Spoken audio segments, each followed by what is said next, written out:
Pre každú firmu, ale aj oddelenia je neskutočne dôležité, aby bola rozmanitosť, či už pohlaví, názorov, spôsobu práce, ktorými dosahujeme naozaj najlepšie výsledky.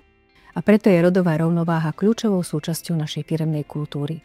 Rodová rovnosť nie je pre nás o KPIs, číslach alebo ideológii. Je to o udržiavaní a rozvíjaní talentu. Som rád, že u nás v Grant Thornton Slovakia rodová rovnosť nie je iba deklarovaný cieľ, ale je to každodenná realita, ktorú žijeme. V spoločnosti Grant Thornton Slovakia tvoria ženy až 62% z celkového počtu všetkých zamestnancov. Zastúpenie žien vo vedení spoločnosti na úrovni partnerov je presne 50%. Uvedomujeme si, že skutočná rovnosť si vyžaduje viac než len slova, preto podnikáme konkrétne kroky na podporu žien v ich profesionálnom rozvoji a kariérnom raste. Zameriavame sa na odstráňovanie bariér, ktoré môžu brániť ženám v postupe a vytvárame k tomu rôzne podporné mechanizmy. Za posledné 3 roky bolo zo všetkých povýšených na rôznych úrovniach až 65% žien.